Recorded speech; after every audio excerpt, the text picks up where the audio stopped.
You may be seated. Although I'd like to ask those who are speaking to come forward and have a seat over here by the pulpit. And I'd also like Lindsay and the boys, do you want to come down and sit with Jeremiah? We'll do the Bob Barker thing. Come on down. So we have just a few folks, and maybe a surprise person to say some words of gratitude to Jeremiah and Lindsay. That's okay. You can come down now, Lindsay, but somebody will watch. There. For all of our kids, whatever they want to do right now is just perfectly fine. Because I think actually a couple of my children are here, and I don't know what they're going to do. So we have just a few folks who are going to offer words on all of our behalf, words of gratitude and joy, as we bid Godspeed and farewell to Jeremiah, Lindsay, and Jackson and Peter. And first, we're going to hear from Linda Therien, who is Stated Clerk of San Diego Presbytery, but more than that, is a friend and a fan of Jeremiah.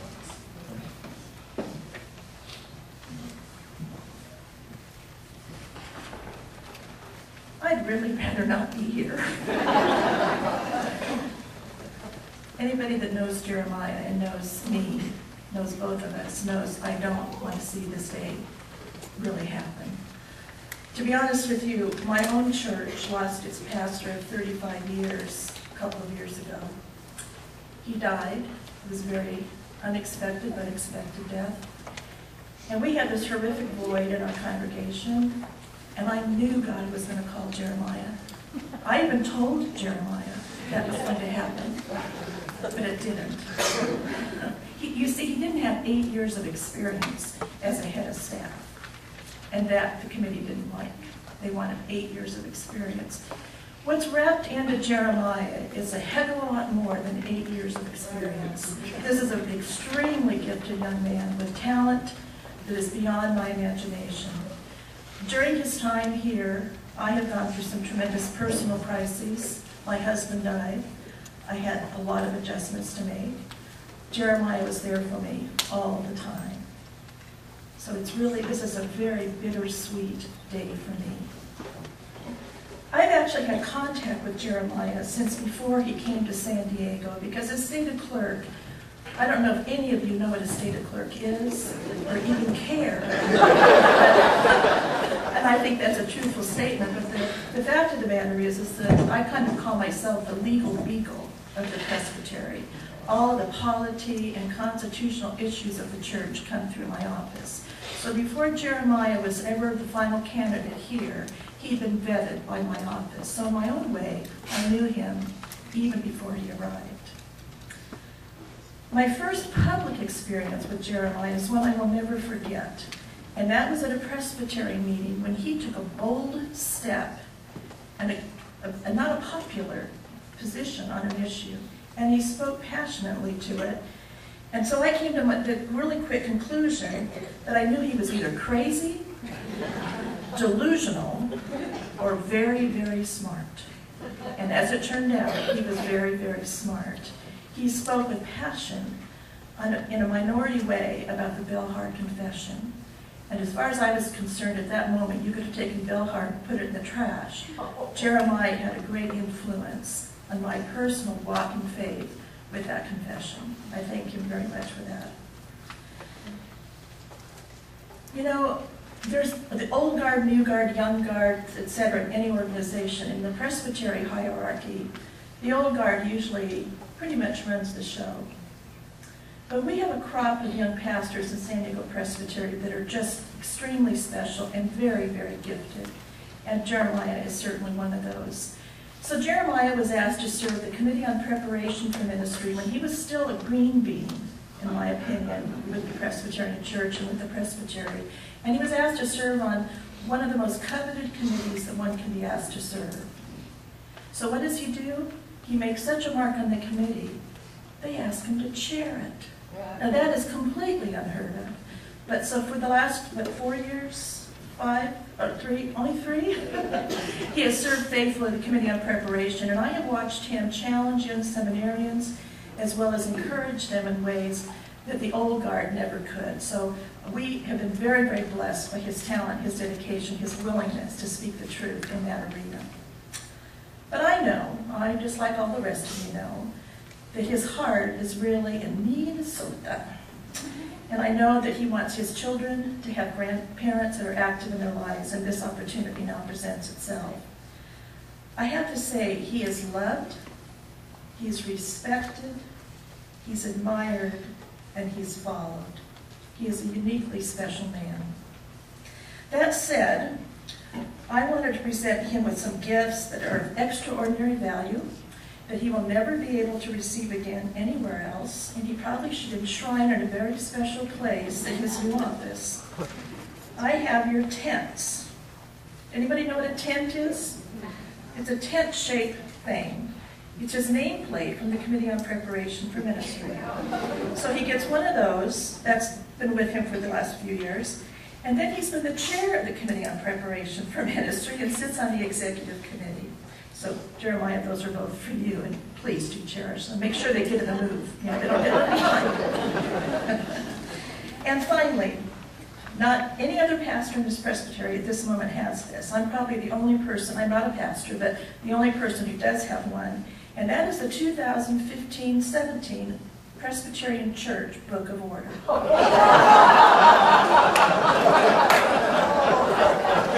This is the Bible for stated clerks. We live and breathe by this book. So here's your brand new, first off the press copy. I'll just leave it here for you. So I always want you to remember that the Presbyterian way is decent and in order.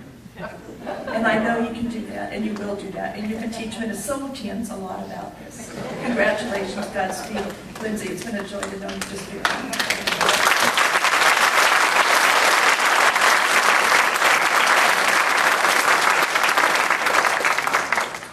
Be still my heart. My hand is on the Book of Order as I speak.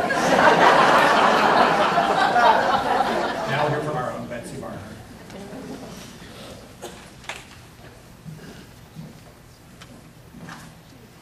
How do we do this? How do we say goodbye to Jeremiah and Lindsay and Jackson and Peter? They are now part of our DNA and will always be in our hearts. Before they leave, we say thank you to God for bringing the Kanabis here. And then we thank our nominating committee for calling him. And then we just try to tell Jeremiah and his family what they have meant to us, as he just told us what we meant to him. Jeremiah was called as our youth pastor, but soon found himself serving our entire congregation during a much too long and difficult transition time. How he was able to hold us together while fathering two active young sons, buying a home, and making connections with the interfaith community and the presbytery was only possible with God's help and Jeremiah's giant-sized faith and hope and love. Yes, Jeremiah is a giant in more ways than in his height. I think we all know that. Who would have thought that a hog farmer and a world-class wrestler would become the pastor whom we all love? Yes, love is the right word here, as that is what Jeremiah brought to us in giant amounts. He told us last week in his sermon that he found love here in our congregation, and he praised us to the skies this morning. Well, we want to praise him. He's the one who generated that love with his enthusiastic embrace of all of us. Not just our youth, but all of us, babies, youth, young and middle-aged adults, even us oldsters. So Jeremiah, we may be saying goodbye, but we're also expressing our enormous gratitude for the gifts you brought to us. Yes, we will miss you. Is there a dry eye in the house? But we wish you well as you share those gifts with your new church in Minnesota. I know you and your family will generate love there too. Love for God and love for each other. As you are a beautiful follower of Christ's teachings to love your God with all your heart, soul, strength, and mind, and your neighbors as yourself. So we say, vaya con Dios, and ask you to keep us in your heart, as we will always keep you in ours.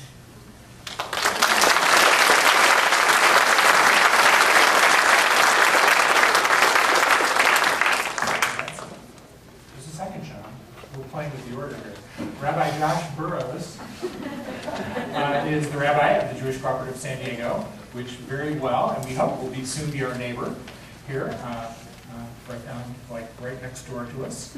But more than that, Rabbi Josh and Jeremiah have become very, very close friends. So we're glad that you could be here to say a few words, Josh.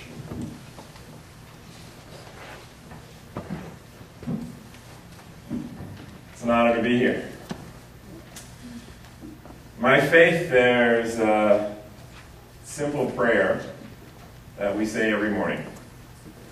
The words in Hebrew are, Hine ma tov u'manayim shevet achim gam yachad. Simple words. What it means is how good and wonderful it is to sit together as brothers, as one. You know what's interesting? In our faiths, that is Judaism, Christianity, and of course Islam, I don't think that belief in God is the leap of faith at all. Either you believe or you don't, right? It's not one of those things that you sort of come to by a rational thought process. To me, the leap of faith that all three of our faiths ask us to take is the idea that everything is one. So much of our world and what stands before us tells us that the opposite is true. How could everything be one? With all the differences between people, with all the fighting between people, with all the harm that's brought to our world, and with all the challenges that we face. How is this oneness possible? But when our faiths call us to say simply, Hear, O Israel, the Lord is your God, the Lord is one, what we're saying is that everything, everywhere, and everyone is indeed one. The separations that we perceive are merely perceptions and not real at all. We are one community and one family. So the highest act of prayer and the highest act of faith is simply to sit together as brothers and be that, brothers. Jeremiah, you're my brother. Always will be. Amen.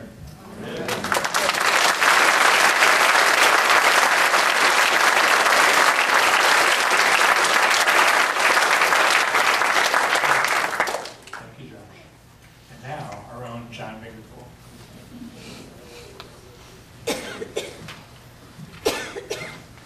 Wow, I was just coming to plug the men's retreat.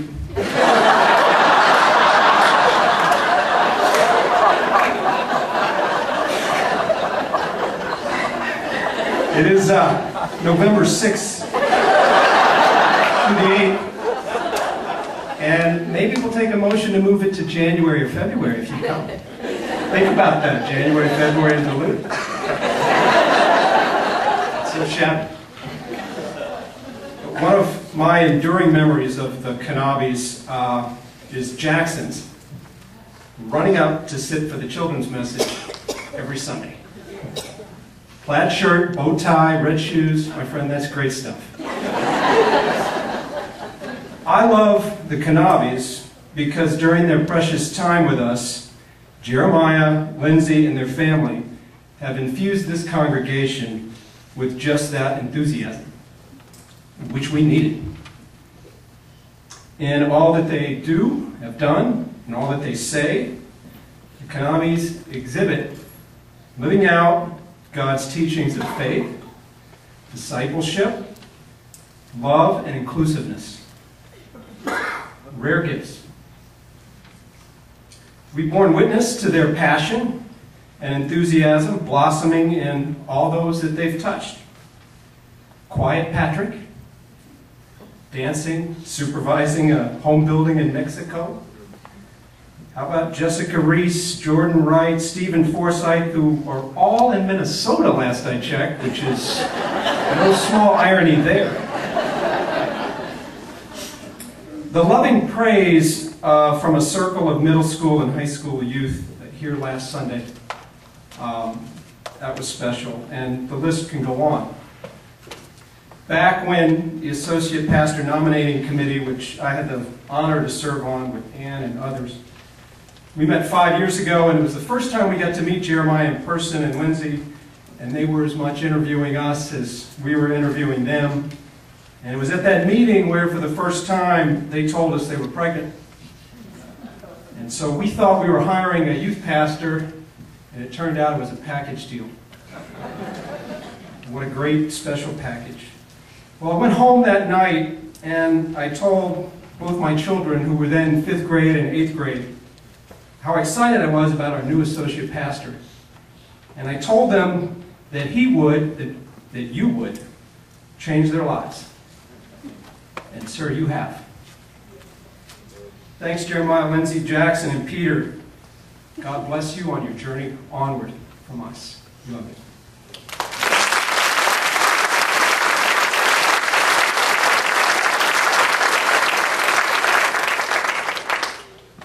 And now we're going to hear from one of those young people who could not be here today because she's in Minnesota. Just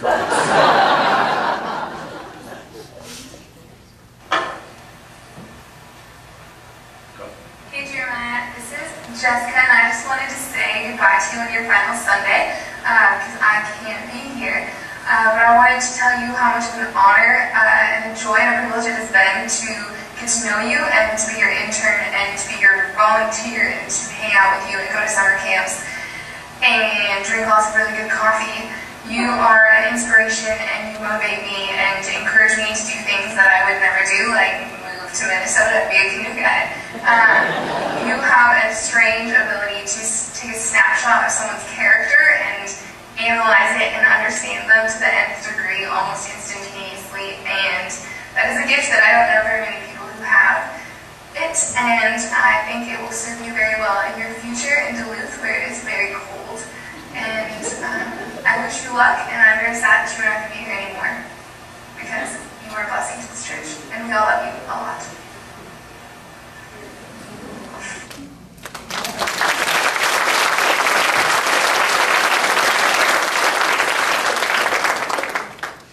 Artz was the chair of the committee that brought Jeremiah here, and that makes her, behind the four canopies, the 5th most important person in the room.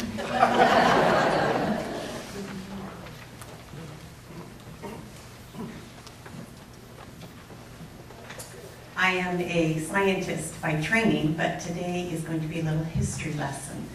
First thing I'd like to do is I'd like to ask that Associate Pastor Nominating Committee to stand. That would be Harold Satterstrom, John Vanderpool, Ann Lindsay, Craig Barton, Dave Wright, and you just saw Jessica Reese.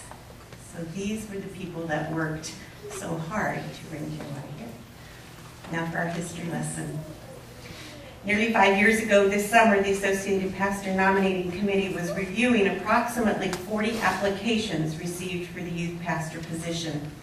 We did some phone interviews and followed up with a few Skype interviews. Skype was kind of new at the time, so we were like finding our way. We soon reached a point where we felt we needed to meet with at least one of the candidates and set up an interview. We'd kind of gotten to the end of the line, and it's like, well, I guess we should invite somebody here. That would have been in July, August. In late August or early September, I'm not quite sure when, all we know is that it was the very end, the very last application we got was from a young seminary graduate, and decided to follow up with him via Skype.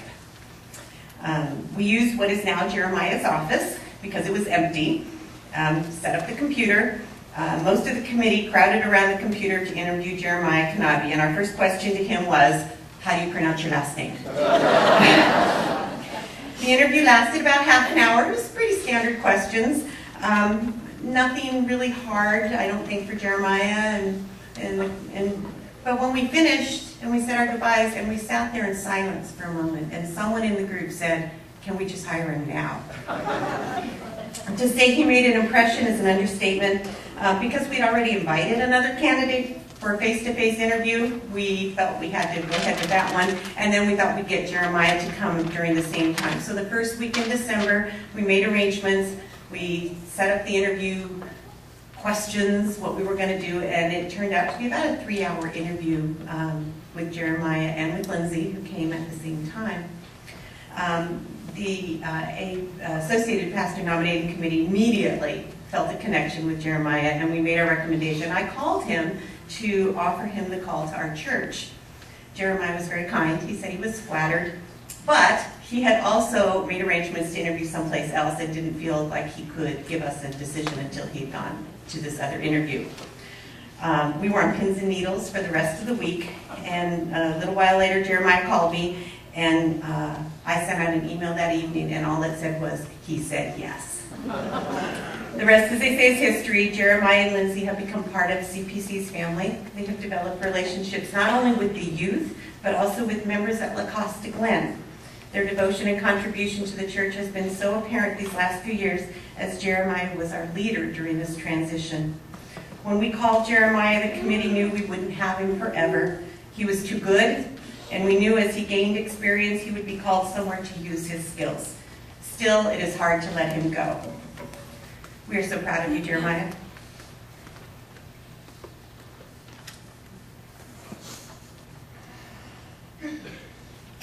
And we're so privileged to have shared the last 4 years with you and your family.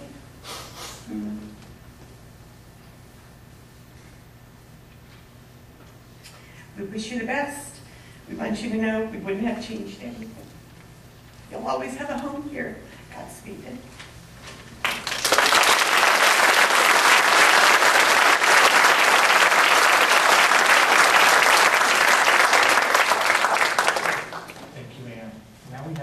Some gifts to give. Last week there were gifts, so Gabe, come on forward, and Jeremiah, Lindsay, and Jackson, would you come up here too to receive?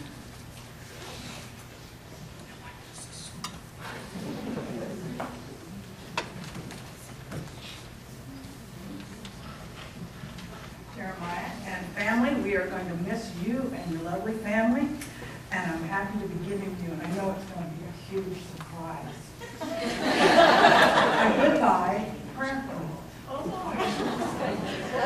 Many members have helped make it, tie knots, say some wonderful prayers, and we just want you to remember us, and we hope this will help.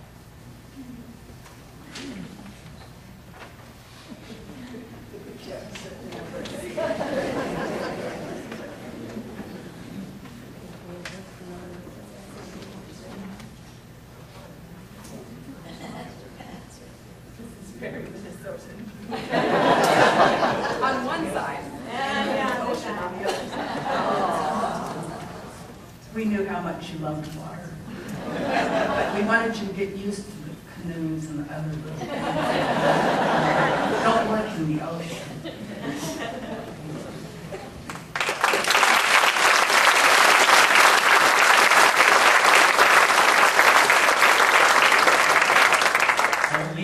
Satterstrom has something for you too. And if you weren't here last week, the youth presented Jeremiah with this really cool yellow street sign that didn't say caution, or it said surfer crossing. And also a lovely driftwood cross that sort of, unites the Pacific driftwood with the driftwood of Lake Superior. A really cool kind of a gift. But there's more to come.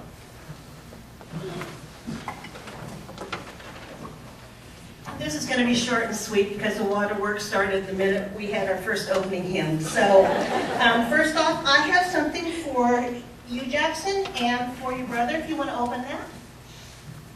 Thank you. You're welcome. Here.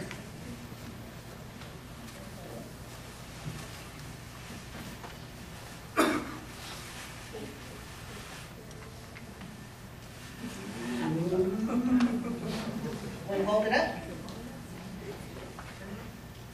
When you're in Minnesota, you need an Encinitas Surfboards hoodie.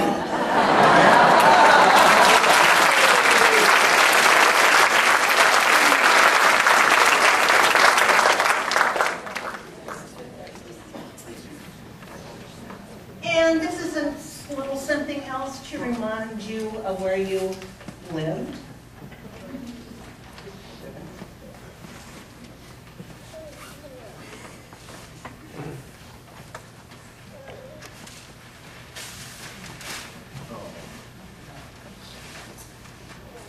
It's a watercolor from a local artist of Oceanside Harbor, where you surf and where you hang with the kids.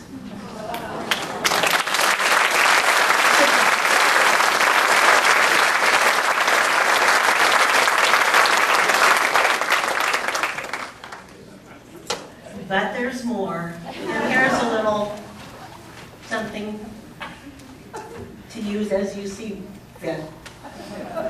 You may open it now.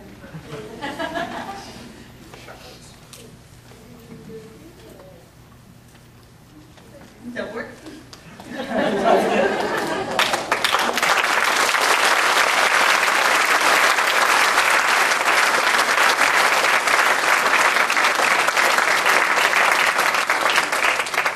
Don't leave quite yet. Can I ask our speakers just come and stand up here too?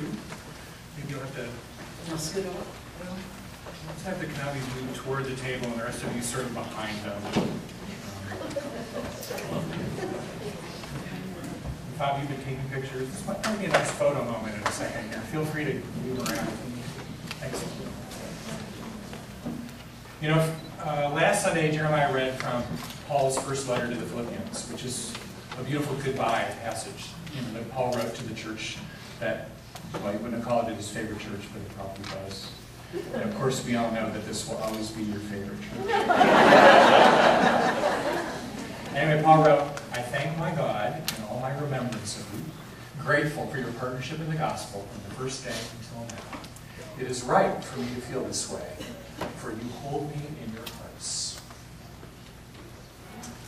That phrase, you hold me in your hearts. And the Greek is a little obscure there. It's either you hold me in your heart, or I hold you in my heart. And we talked about this at youth group on Wednesday night with the high school kids, and I said, which is it? Which do you think it is? And Catherine Vanderpool says, it's both. It's both. And that is what's happened over these last years here, that you have held people in your heart, Jeremiah, and yours, Lindsay, and you have held Jeremiah, and Lindsay, and Jackson, and Peter in yours. Now that phrase reminds me of the musical Wicked, which is anything but wicked. I don't know if that was a big thing here, but it was big in Chicago. And it's the story, the backstory of the two witches of Oz, one the good witch and the wicked witch, but neither of them are, completely good nor wicked. But it's a very sweet musical, really, about the friendship that develops between those two, the wicked witch and the good witch, Glinda and Elphaba. And at the end, they sing this duet together when they realize that their time is short. And they both sing to each other, because I knew you, I have been changed for good. And then one of them sings, let me say before we part, how much of me is made of what I learned from you. So you'll be with me like a handprint on the heart. Now, some people we remember with affection and with fondness, but some people leave a handprint on the heart.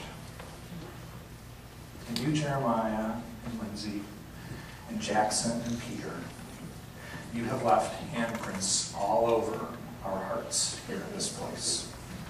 And we will always be grateful. And we will always hold you in our hearts. Until that day, when, as that scripture goes on to say, when that good work is fulfilled in all of us on the day of our Lord. So thanks be to God for the gift you have all given to us, and for the handprints you have left on our hearts. Let all God's people say, Amen.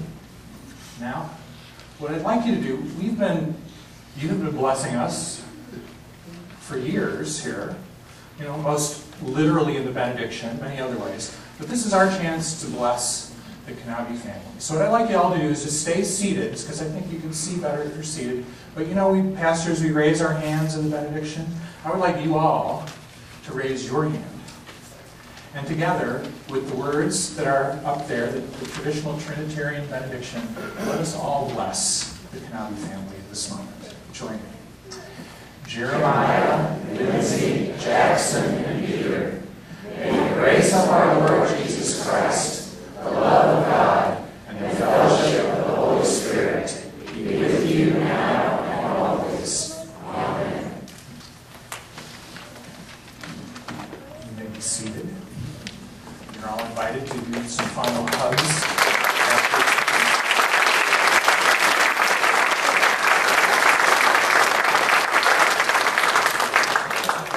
Of course, it's our tradition the first